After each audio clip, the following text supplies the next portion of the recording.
Kalau saya meninggal, emas kat public gold itu macam mana? Jom saya ceritakan satu kisah benar daripada kenalan dealer public gold saya. Petang semalam, Encik H terima satu panggilan daripada public gold Cawangan, Kota Baru, Kelantan. Maklumkan bahawa satu staf menerima satu surat wasiat daripada panel pengurusan wasiat yang dimiliki oleh pelanggan dia yang sudah meninggal dunia. Beliau meninggal dunia pada bulan Januari lalu. Dalam wasiat itu ada nyatakan bahawa pelanggan ini ada mempunyai akaun Gap Public Gold, lengkap dengan alamat Public Gold Cawangan, Kota Baru, Kelantan dan juga nama waris. Encik H tanya staf, berapa emas yang ada dalam akaun Gap arwah? Arwah itu sempat simpan 5 gram emas dalam akaun Gap Public Goldnya sewaktu dia hidup. Staf suruh Encik H hubungi pewaris untuk urusan profil pelanggan dan menutup akaun Gap. Emas itu akan dijual untuk dapatkan tunai dan diberikan kepada pelanggan, atau emas itu ditransfer masuk ke akaun pewaris. Dia pun hubungilah nombor telefon pemilik arwah pewaris yang masih hidup itu. Alhamdulillah, suami dia angkat. Jadi dia pun terangkanlah apa yang berlaku dalam akaun Gap Public Goldnya, bahawa diwasiatkan dan sebagainya. Dan suami dia pun sangat memberi kerjasama. Apa yang saya nak kongsikan ada 3.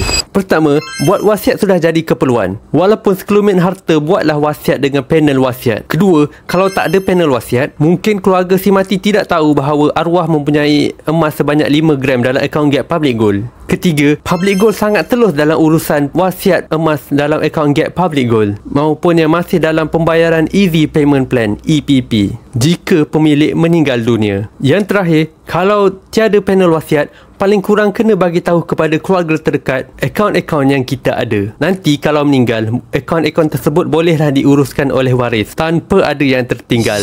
Semoga kisah ini menjadi pengajaran bagi kita yang masih hidup. Ajal adalah ketentuan Allah yang kita tak tahu sampai bila-bila. Mungkin cepat, mungkin lambat. Jika anda berminat untuk simpan emas dengan Public Gold, klik link di bio saya atau hubungi saya terus. Tengok tutorial pin video di profil saya